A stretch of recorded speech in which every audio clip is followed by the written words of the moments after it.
Most good COOs are already working for a good company. They're already working and growing a great business. They're not on Craigslist. They're not on Indeed. Great employees running great companies are not out looking for a job. You need to poach them. You need to find out where they are, and you need to entice them to come over to see your company, which means a good vivid vision that describes your business in the future, a great website that shows the great company culture, really good Indeed and Glassdoor reviews, so when you start enticing them, they see good reviews, good media coverage about you, and then just make sure that your office space or your physical environment via Zoom, etc., is enticing to bring them in. The best people are not looking for jobs.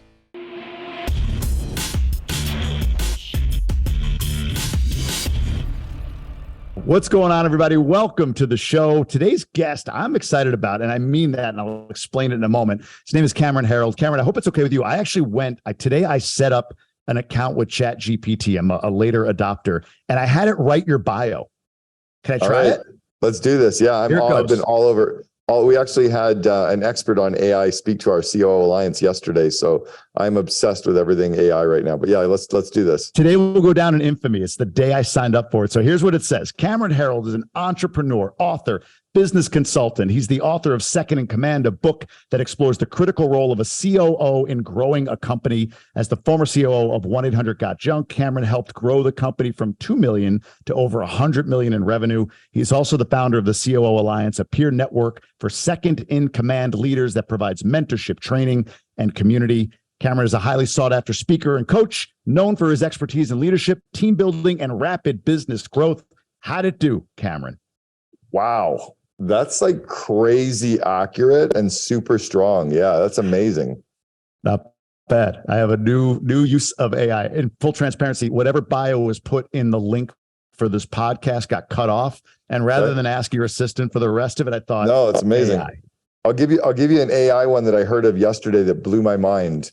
You can ask ChatGPT, you can say, give me a meal plan for 7 days that includes breakfast, lunch, and dinner that is organic food, paleo, and really kind of fun food or whatever. Okay. And then it'll write you the meal plan. And then your second sentence after that gives you the meal plan is, please turn that meal plan into a grocery shopping list. Holy shit. It'll do that for you with how many of each item and how many ounce or whatever I need. And then you can say, roughly how much would that cost if I purchased that meal plan at Whole Foods? That whole thing takes you not even 3 minutes. Mind blowing, right?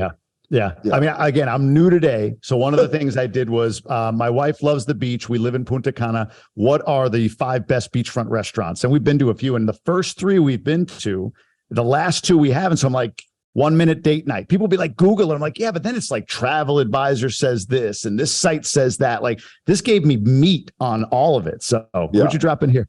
I dropped in a link. This is basically a kind of a dashboard of all the latest, strongest vetted AI tools for all different things like creating videos. I just found out that I can actually get an AI tool to audio record all of my other books for me in my voice by taking my Second in Command audio that I did and a bunch of speaking events that I did. And I can literally drop in the actual document for my book, Vivid Vision. And in my voice, about 3 minutes later, my entire book will be done in my voice for me to be able to then upload into Amazon and get rid of the narrator I used to pay. No shit. Sick. And then you can upload it into another tool, and with an avatar, it can be me speaking the book with my avatar done, and that can automatically be sliced down by another tool to be dropped out as reels and stories. And like, this shit is so incredibly modern that if companies are not spending time just about 30 minutes a week geeking out on these tools, you're out of business, right? If the rate of change outside your business is greater than the rate of change inside your business, you're out of business. We need to, as business leaders, and I think even our leadership teams need to be spending like an hour or 2 a week playing with these tools and looking to find, like, how can I put myself out of a job? What are some ways that I can use this tool to get more proactive in my job? How can I use tools to save 50% of my week? And then, and I think if we need to report that back on a Monday to our leadership team, here's 3 new things I saw, kind of like, I think this is really, really important for companies to wrap their head around. Yeah, I completely agree. For those listening, not watching, I'm sharing it right now. There's an AI for that.com. Yeah, this will be saved as a favorite. So thanks for that tip. And actually, Yeah. you're starting in a place I want to go. I wanted to talk a little bit at some point about, you have a storied history as an operator, as a chief operating officer, second in command, but also, of course, you're a CEO. You have your own companies and everything else like that. And I want to get into the nitty gritty of the evolution, like maybe even post COVID and now through AI, of what people need to be thinking about in that space. But I also want to wrap up one point I made about why I'm excited about you. So full transparency, my accountability pod and I 3 years ago were like, all right, we need to put a vision exercise together for us. Like, what do we want to accomplish over the next 3 years? Foundationally used Vivid Vision for that. So over the last 3 years, in my vision was quit my executive position, which I did with Progressive Insurance. I was an executive with them for 20 years. Be able to live in another country for at least 3 months at a time, which I did, right? Check. Within a year or so, I did those things, right? So it's incredible how much outlining your vision, going deep and having people around you that hold you to it works. And honestly, it's foundationally because of Vivid Vision that we did that. So I want to thank you, first of all, for the changes you made in my life. Appreciate you. You're very welcome. I'll drop another link into the chat that we can share with everybody as well. This is the Vivid Vision that my wife and I wrote for our relationship together. And this is us thinking about, hang on, just click on this link and drop the link in now. This is us thinking about, how do we want our relationship with food to be as a couple? How do we want our relationship with fitness? What are we doing in our social time? What are we doing for activities? How are we sexually? How are we growing as a couple? What are we spending our time with friends and family? And we ended up writing this 5-page document that described every single aspect of our life together. And then we merged all of our ideas together. And now we're sharing it with the world because we want everybody else that knows us to help us make it come true as well. Look at this. This is very cool. everwandertravel.com. And then you have a /2025-vivid-vision. So we'll drop this in the show notes on both YouTube and on the audio platforms. But man, this is cool. This is very cool. It kind of goes down to, like, if you don't know where you're going, any road will take you there, right? So thinking about, what's our business look like? As you did, what's our personal life look like? And then when the act of writing it down and getting a writer to help you craft it and polish it so that it really resonates, the next positive part, though, is really sharing it with the world. Like, the more people, because it provides a little bit of, you can't hide anymore. It's like, hey, you put this in writing. You said you wanted to move somewhere. Where are you going? And the more people we share it with, they start asking you questions about it and checking in on it. And I've got a friend that literally said, hey, I saw in your Vivid Vision, you love to do a lot of hiking. I see you're in Sedona. Can I fly up there and hang out with you for a few days? So a 20-year-old friend of mine, we've been friends for 20 years, is arriving in Sedona tomorrow to spend 3 days up here hiking and hanging out with me, because he knows I'd rather do that than go out to bars and drink. Yeah. Yeah, that's cool. Amazing. Right? No, that is cool. I love it. The whole concept of vision. And we might, if we have time at the end, I might touch up on some thoughts I have on vision to have you check me maybe and just say, you know what? No, I don't so much agree with you, or maybe you do. So, but let's get into, I want to get into the second in command concept. The book was great. I've listened to you on a couple of podcasts talk about different concepts with this as well. And there's so many places that we can go. But let's start with this kind of foundationally. A COO, well, I've heard you almost have to defend or explain how this is different than a very popular book and movement with traction, right? And there's a fundamental difference. So in your book, you're talking about second in command, two in the box, COO, CEO, right? Or essentially the second in command and the CEO. Traction, though, is talking about integrator and visionary integrator. So how are these two different things? How, like, what is your book, your teaching do that's different from Traction, if we can set that up? Sure. So Gino Wickman, when he wrote the book Traction, did an amazing job at creating what he calls the Entrepreneurial Operating System, or EOS, for usually small companies. I always kind of stay in the 5 to 50 employee range is really where Traction and the EOS model fits best. Then Gino Wickman and Mark Winters, his partner, wrote a book called Rocket Fuel, which is the kind of talking about the visionary integrator component. The integrator is that second in command in that smaller enterprise kind of model, where I believe their model breaks down a little bit. And they did a spectacular job at finally explaining why entrepreneurs need a second in command, right? Why we need that integrator, that person to help us get stuff done. Thomas Edison said it best. Vision without execution is hallucination. So the entrepreneur is the visionary. Who's in charge of the execution? Well, that's really your integrator or your general manager, your director of operations, your VP of operations, your COO, whatever we call them, that's your second in command. One of the core areas where I think it breaks down in their definition of what that person does, they say that the integrator should be the tiebreaker, meaning if you get 7 of your people together, the integrator goes, nope, sorry, 3 say this, 3 say this, I say this is the way we're going. That fundamentally starts to break down as you start building a medium-sized company, an enterprise level company. Mm-hmm. When you're in the 50 employees to 5,000 employee range, you actually need a second in command who is a harmonizer, who can build consensus, who can get people to debate in big kind of debate and throw all the data points up and talk about the metrics, throw their ideas on, and then they can get the team to work together in this forming, storming, norming, performing model so they can come out of the boardroom completely in agreement together. But you don't want somebody who says, nope, I'm calling it, I'm making the tie-breaking decision, because then everybody walks out of the room and 3 feel like they win and 3 feel like they lost. The real COO needs to make all 7 people feel like they finally understand all the points. They all agree together and they all walk out of the room with consensus after the good debate. And that's a very different skill set than usually happens in the smaller company where you need the tiebreaker. So go ahead. I'm sorry. No, that's it. So in the smaller big company, either one, I've heard you talk a little bit about CEO of, if there's 25 companies, you might be able to be the COO of 2 of them or the second in command of 2 of them, right? It's not for everybody. And you talk about technical skill, and this is maybe my bias, and I'm yielding to you because I want to learn this from you. In my mind, if you embody, the traits of being a great operator, somebody who, doesn't get too up in the wispy air like I will in my business, that can actually ground things and keep things on track or whatever. To me, that's transferable. And now there's got to be relational. There's got to be a good relationship between these people, as you talk about. It's like a marriage, right? But from a skill set perspective, you make the argument, I think, unless I'm misunderstanding it, that technical knowledge matters in some industries, at least. Why? Why does it, and where does it? I'll give you an example of in some industries. So years ago, I was asked to coach a restaurant group in Arizona, and they own the Postino's chain of restaurants. And I talked to their 2 founders, and I said, I can't come in and coach you. I don't know anything about the restaurant industry. And my feeling is that my experience around operations, execution, growth, culture, multi-unit operations works great in other types of industries, but I think you need a restaurant person to really help you scale a restaurant business. If you're coming from the car industry IP is very necessary, right? You can't take somebody who's from the marketing world and have them build a car company. You can't take somebody from, the telco and have them build a road building company.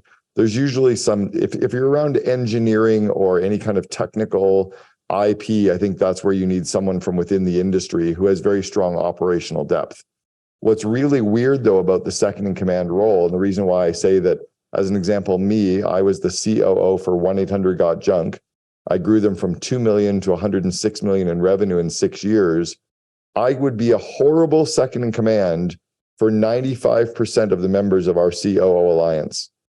I'd be a horrible COO for 95% of the members of Gobundance. Sure. Because I don't have any tie into their industry, or I'd be the wrong culture fit for that CEO. So what has to happen in the second in command role is you need to be the counterpart to the CEO. Everything the CEO is great at, you shouldn't want to work in. Every area the CEO sucks at should be your strengths. You should have a good enough balance of behavioral traits and personality profiles. So there's and you need to be the right person for the season that you're in, the size of growth. Because I was really good at 1-800-GOT-JUNK from 2 million to 106 million. I was the wrong person to take them from 100 million to the billion. Their current COO, Eric Church, who I've known for 35 years, we started a fraternity together in Ottawa, Canada in 1987. I was president year 1. He was president year 2. He's now the COO at GOT-JUNK. He would have been a horrible COO at 1-800-GOT-JUNK in the first 6 years because he wasn't entrepreneurial. He was not the roll up the sleeves and get dirty and build. And he didn't know how to build a franchise company. Now, when it's at 100 million, he's been amazing to grow it to 450 million. So he was the right culture fit for the size and the season of that company. He was the right culture fit to still work with the same CEO I was, but he brought in a different set of skills for the size of the organization as well. So that's where this role is so hard to pick, and why frankly, so many companies miss on the first or second try.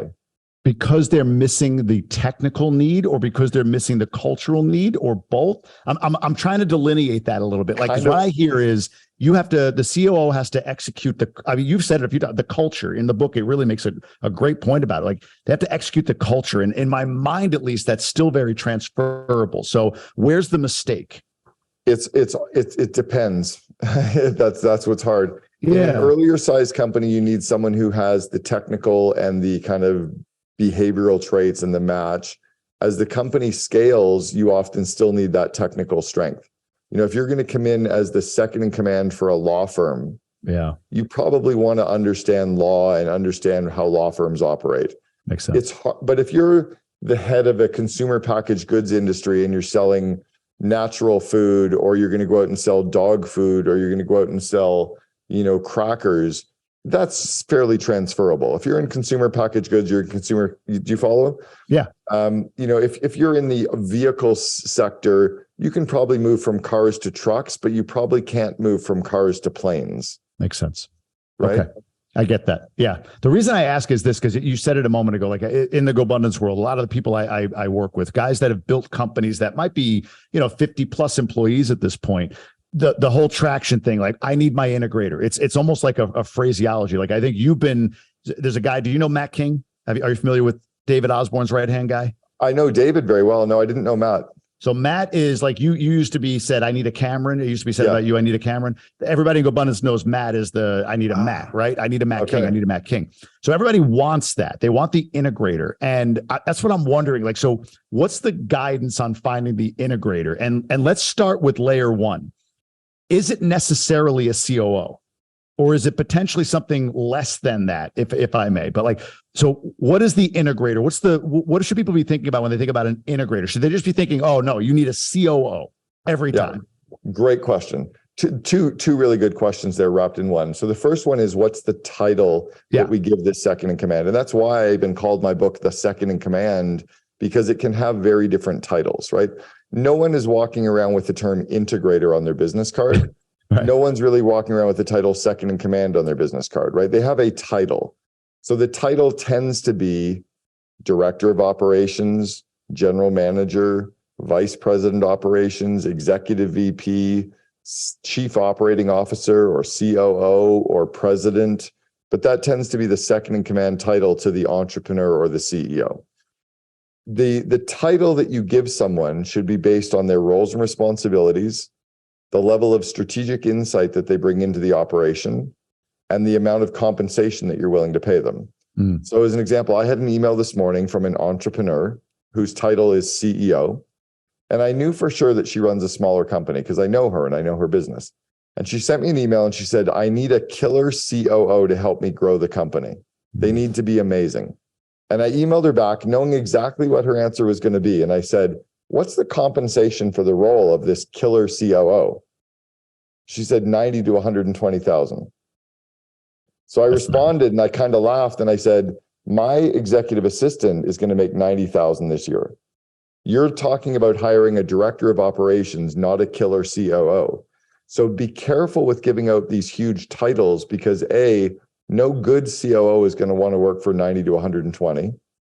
No good COO is going to want to come in and really roll up their sleeves and run a company that's that small. And if you hire someone with a big title, they have nothing to chase. They have nothing to really work towards. And they're going to go on Indeed and Glassdoor and Google and see what a chief operating officer should get paid. And they're going to say, why am I not being paid 300,000? And you're going to start feeling guilty and try to pay them more when really you should be paying them based on what they're doing. So there's that's something to really consider and be careful with. So that's question one. Question two is, what are you really looking for when you're hiring the second in command? It's really about doing an inventory of yourself as the entrepreneur or of the CEO. What areas of the business do you really love working in? What areas of the business drain you of energy and do you suck at? And separate those two buckets, okay? What areas of the business are you really, really good at, right? And then what are all the things that are bogging you down and taking up your time, and make some buckets there. The first thing you want to ask yourself is, do you have an executive assistant, right? If you don't have an executive assistant, you are one. So you need to at least get all of the admin off your plate, all the $10 an hour, $20 an hour tasks, and don't delegate those to a $200,000 vice president of operations. Delegate those to an executive assistant first. Well, if you're left with a whole bunch of stuff that drain you and you're not good at and are beneath your effective hourly rate, you're going to delegate those to a second in command. Based on what you're giving them, what would those buckets look like? And that starts to describe what you're looking for. So as an example, you're married. I am. Let's say that you and I were getting separated from our spouses, which we're not. If I meet your wife and I said, hey, you've been a wife, you could be my wife.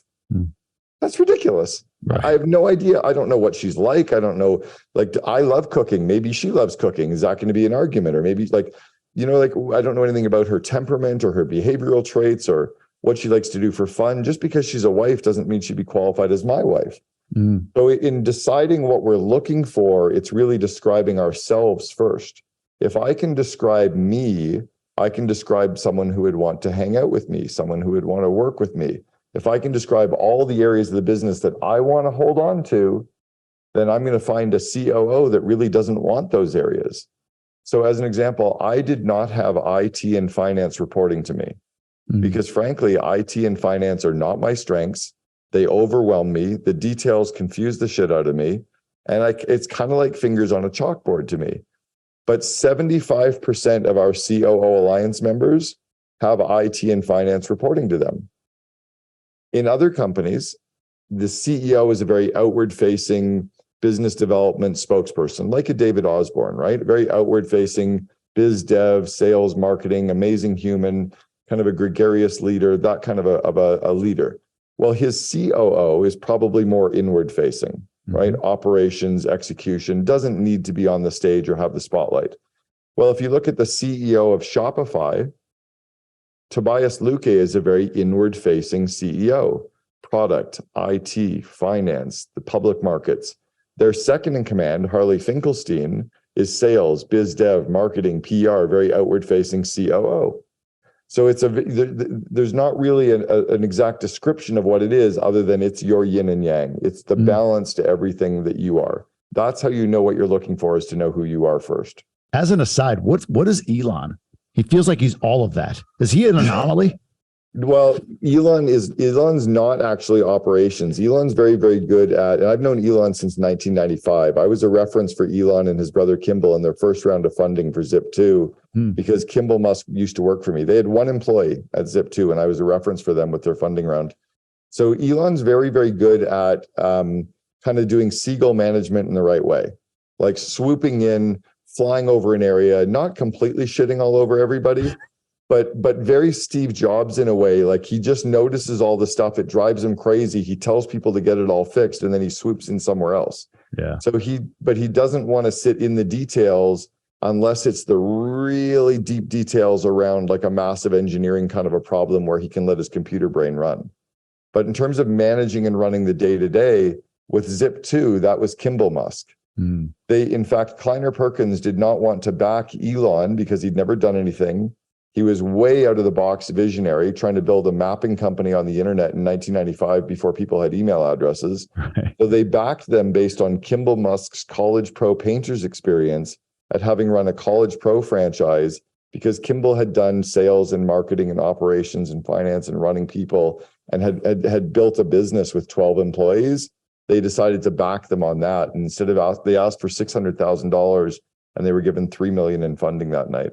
Wow. That's the connection. You were a franchisor for them, right? For College Pro. That's right. I was a franchisee for 3 years in Sudbury, Canada. And then I worked on the franchisor side for 4 years, where I had to recruit, hire, and train franchisees. Crazy, the connections there.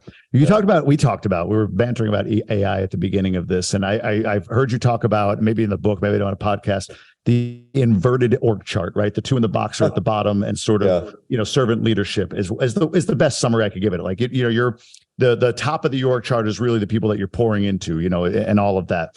Mm-hmm. I mean, AI aside, is that a new reality that companies have failed to come along with, especially post-COVID? Because it just feels to me like post-COVID, vivid visions are important for organizations to have so that those that are going to work for them are understanding of what they're getting into, like what they're enrolling themselves into, right?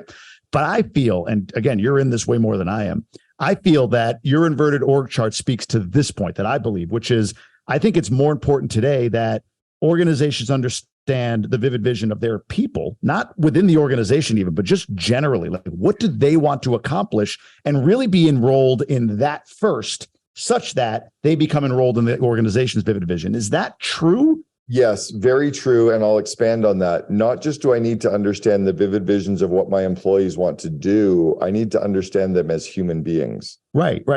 Not within the company, right? Like just generally. Yeah, exactly. Yeah. As humans, how do they want to reconnect with their parents? How do they want to be as a spouse? How do they want to be as a person? How can I help them with all of the things in their life? How do I help them cross off items on their bucket list without ever attaching those to the company?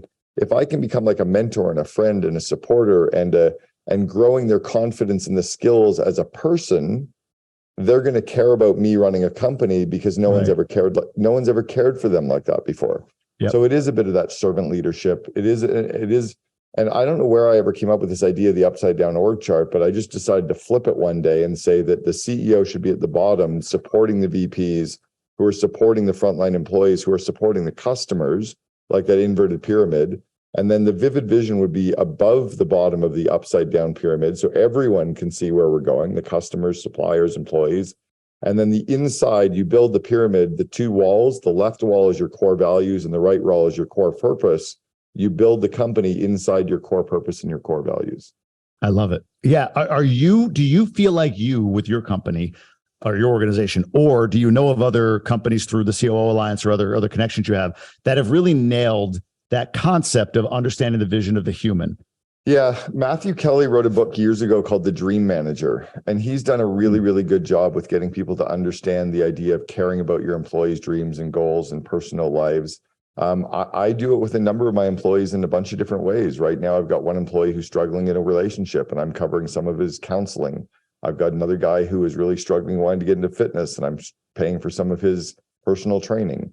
I had an employee of mine years ago whose car broke down, and I cut him a check that day and sent him a deposit and told him to go to a car dealer. And I sent him a couple of links for minivans because he had like 3 kids under 5 years old, and his wife is driving a car with the car breaking down. I'm like, it's not okay. Yeah. So, but when you do those things, the employees go through brick walls for you because they're like, no one cared for me like that. My parents didn't, my friends didn't, everyone's so busy. And then when I ask them to jump, they're already jumping. When I ask them, right? Like, I ask them to work harder. They're like, yeah, let's do this. Like because I care. Is it easier to hire? Like there's all this talk about not being able to hire. My old company, I hear from past coworkers, in executive positions, like, man, finding talent. And my indictment, if you will, has been, yeah, because it's a bunch of old world 50-year-old managers saying, this is our vision, get on board, work hard or whatever, without understanding the human. So my theory has been, if somebody's figured out how to prioritize the human, it actually becomes, there's labor out there. You can find it if you're doing it the right way. Is that true though? Are you seeing that? Yeah, I would say that as a smaller company, like less than 10 employees, that kind of a caring leader does not make it easier to hire because no one knows except for the few people that are working for you. Yep. So as you scale, when you go from, and it's the tens, the ones and the threes, when you go from 1 to 3, from 3 to 10, from 10 to 30.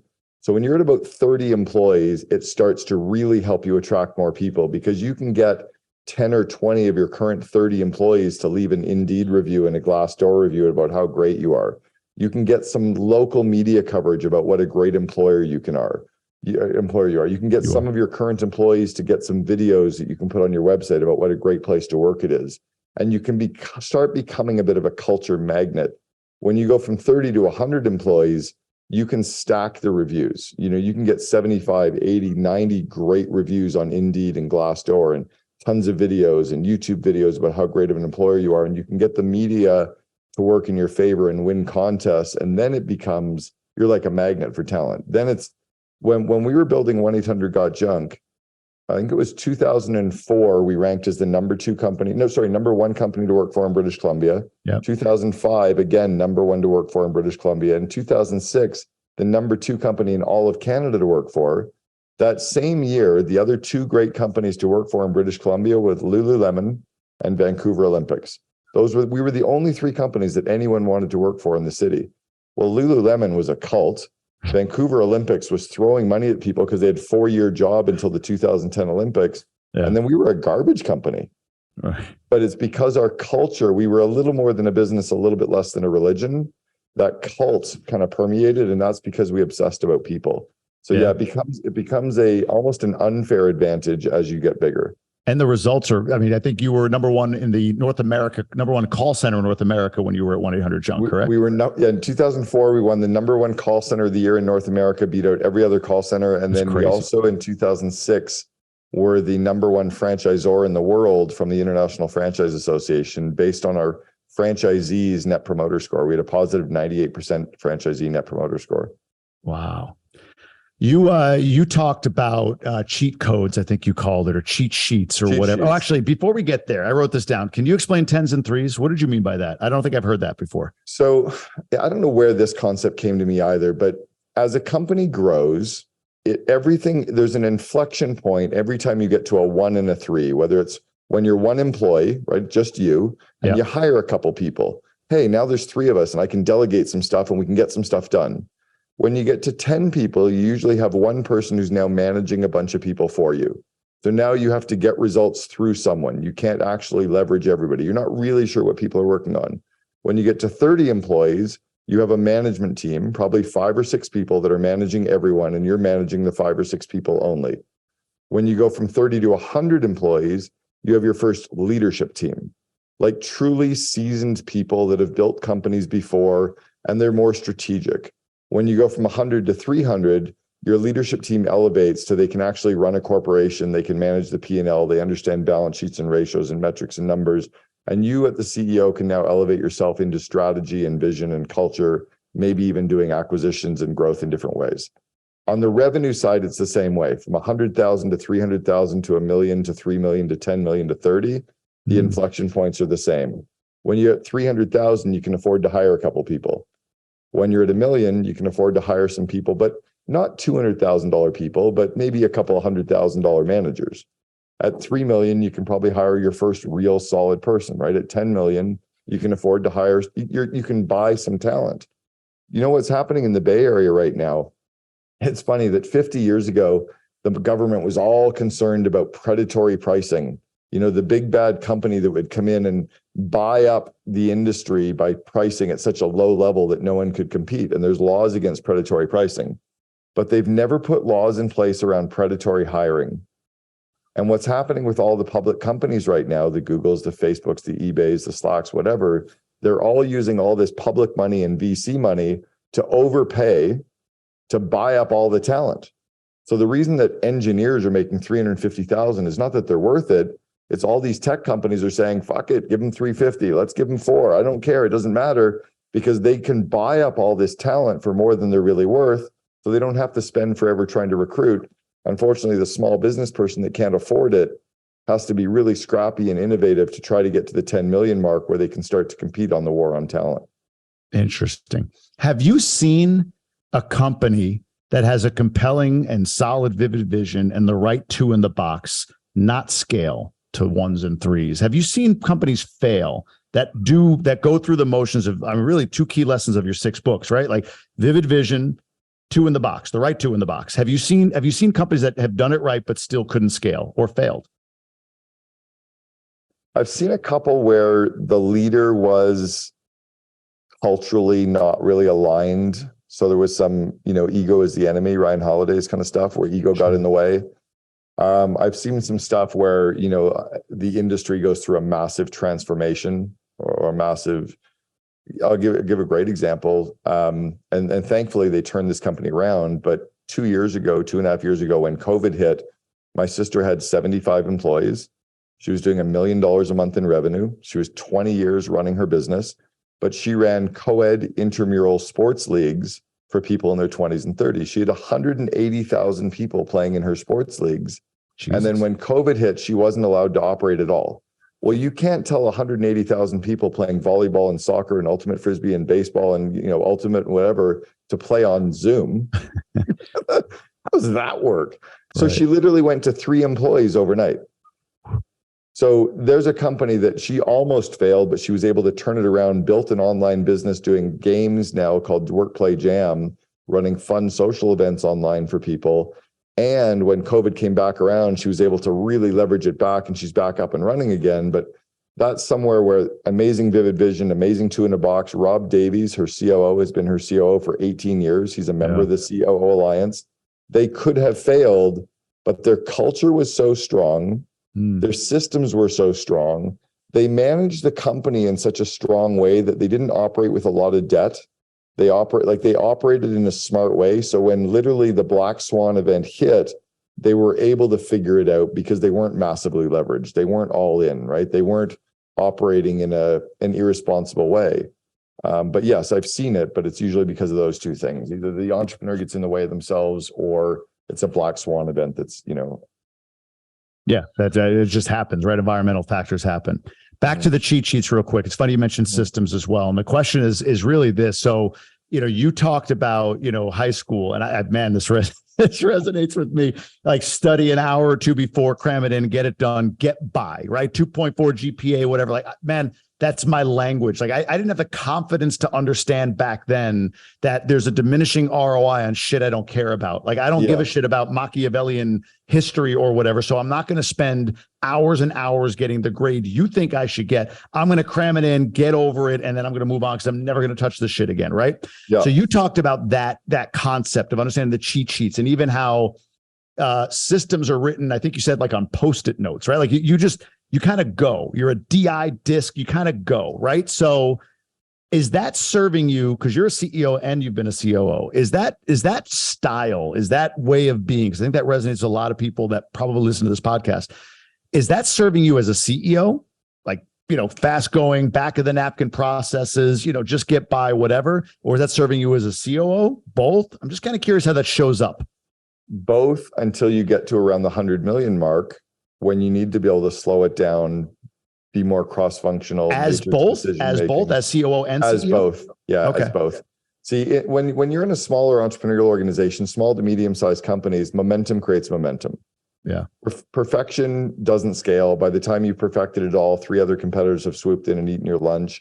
You can't afford perfection. So, unless you have like a VC writing you checks every day, you can't afford to build the perfect everything. It's minimum viable everything, not just minimum viable product. It's like, get it done and get it out the door, and then we'll grow as we go. So in the entrepreneurial small to medium enterprise, that momentum, the cheat sheets, the quick and dirty. By the way, you said that I'm a high DI. I'm a 98D and a 74I in disc.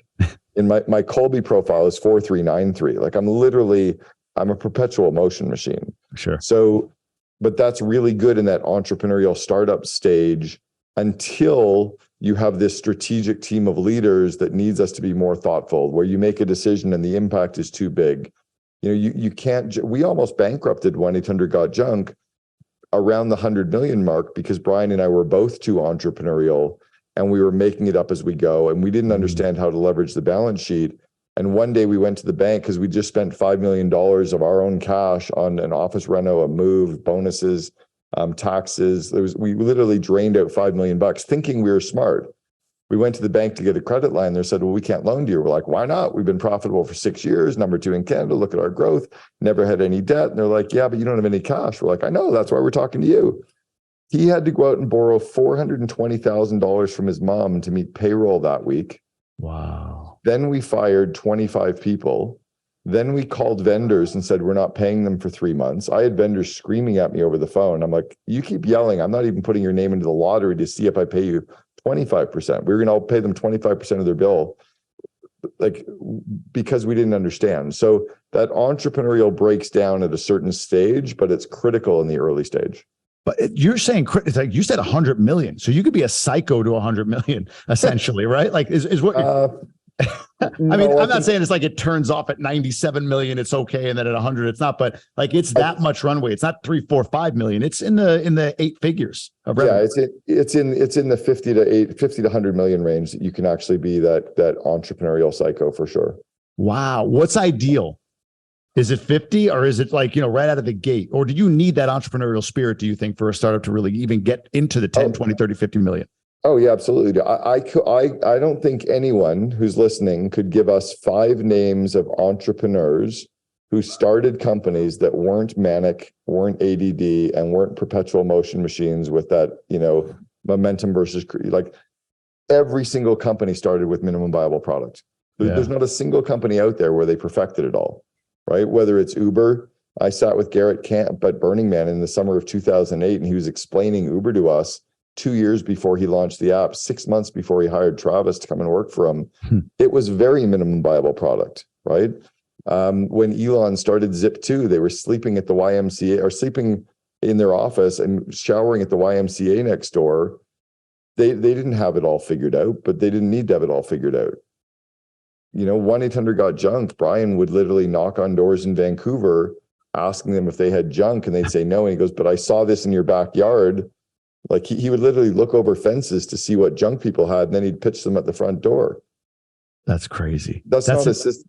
No, that system doesn't scale. Right. You can't get 330 franchisees peeking over people's backyards, but it allows you to get started, right? Yeah. Yeah. It's what's going through my mind is I talk to a lot of people about, man, I love to explore entrepreneurship, but I make $250 a year, 2 kids, wife, husband, whatever it might be. And, to step out and what's that? I'm sorry. It's a hard leap. It is. And a lot of it is, I think there's a perception that there's got to be perfection, or that it's figured out, or that you've got, I would think like, I'm not organized enough to be an entrepreneur, right? I'm too all over the place. I think when people really do study entrepreneurs and they study their first year of every entrepreneur, it will give you the confidence that most people could, or a lot of people could do it. Yeah. A lot of people don't have the entrepreneurial DNA. The skills can be learned. It's the DNA that most people have. I think back to College Pro Painters, where I mentioned kind of as if we almost complete the golden thread, the founder of College Pro Painters, when he started in 1971, his first 3 estimates, one was a small house, the whole exterior, one was a bedroom inside of a house, and one was a small factory. And he didn't know what to charge, so he charged $1,000 for all 3 of them. He didn't land the factory, thankfully, because he would have gone bankrupt. He did not land the bedroom. He wishes he did, because he would have been rolling in cash, but he landed the small outside of the house for $1,000, which today would have been about $3,000. That was a good size amount of money for a company, house back in 1971, probably more than that. And he was able to figure it out by painting the house and time and motion studies and learning, but he didn't know what to charge. He was in the library the night before reading books in the library about how people would quote paint jobs. And that's how he decided to go out and start. But if he had to have the perfect system, the summer would have been over by the time he was able to start. Makes sense. The one thing I wanted to ask you about, as we kind of we're starting to wind down, so I want to make sure I get this question in. So what I've heard from you and have read about everything that you talked about, which I think is really insightful, is second in command COO is not mutually exclusive, right? Define what you need. It might be an EA right now, right? Define what you need and go hire that VP of operations, director of operations. Maybe it is a full-on COO, whatever it might be. It still, I think, leaves one question for those that are saying, okay, I get it, but I need my integrator. I don't know where to find these people. Like, where are they? So I don't know if there's a tip, a tactic, a trick, an idea, suggestions on where do people look for that next second in command, whatever level it might be. It's that old kind of joke that women used to make. And I don't know if is that, every good man is either taken or gay, right? Well, most good COOs are already working for a good company. Yeah. Most COOs are already working and growing a great business. So they're not on Craigslist. They're not on Indeed. They're probably not on industry job boards. Great employees running great companies are not out looking for a job. You need to poach them. You need to find out where they are, and you need to entice them to come over to see your company, which means a good vivid vision that describes your business in the future, a great website that shows the great company culture, really good Indeed and Glassdoor reviews. So when you start enticing them, they see good reviews, good media coverage about you, good awards that you're winning, And then you can probably entice them. But another way to entice them is to use a great executive search firm to go out and make the calls for you, to bring those qualified candidates in to meet with you. And then just make sure that your office space or your physical environment via Zoom, et cetera, is enticing to bring them in. But the best people are not looking for jobs. No, it makes perfect sense. On the concept of vision, this is what I wanted to ask you to check me on. And it's funny, I read the book a while ago, so maybe I'm poaching it right from the book. I don't even know it, but I've formed the opinion that there's 3 elements to a really effective vision. And I want to see what you think as I share these. Agree, disagree. So the first is that it has to be written kind of for you. If it's a personal vision, it's got to be written for you and you only, not including like your spouse and your kids are crushing it and all this stuff. It's like, no, you don't know if they're going to crush it. That's up to them. That's their vision. What's your vision? That's one of the 3. The second I always say is that it's going to be written as if it's already happened. So if we're in February of 23 and it's a 3-year vision, you got to write it like you're sitting in February of 2026, future stated, if you will. And the third thing that I always say is you have to eliminate some of the how. Like the path there, you want to have goals for, but the outcome is what you're aiming at. This is what it's going to look like. Like the how, you got to leave it open to change. Correct. Where am I wrong or am I wrong? No, you're bang on. The best example of eliminating the how is this.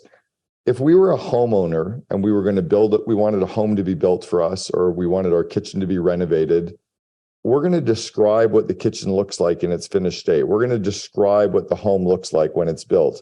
We might have pictures and drawings that we give to a contractor. The contractor will understand our vision enough that they can create the blueprints or the plans to make our vision come true. Then they can hand the vision and the blueprints to the employees, and the employees can recreate our dream. When we're describing what we want our kitchen to look like or our home to look like, we're not explaining how to put in the plumbing and how to put in the electrical. I don't care how they hang the cabinets as long as they look like this, right? I don't care how they put the floor in as long as it looks like that. Well, in our company, it's the same thing. The CEO shouldn't be worried about how it comes true so much as making sure that everyone, our customers, suppliers, employees, potential customers, if everyone can see the future of our company 3 years in the future, they can start to figure out how to make parts of that come true. Our job as the CEO is to make sure that they build it in the right order, put in the foundational building blocks first, right? I don't want to hang my cabinets and put in the Wolf stove on day 1, and then 6 weeks later start putting in the walls, right? You kind of build the foundation, you put up the walls, you put in the electrical and the plumbing, you put in you kind of build it in that right order of operations. The company should be built the same way. Amazing. That's a great way to describe it. And thanks for that. I was curious. I'm like, I got the vision guy on. I got to run these by him and see what he says. So let's talk about the book. It's out now, Second in Command. Whatever you want to plug here to make sure people get their hands on it, because it's excellent.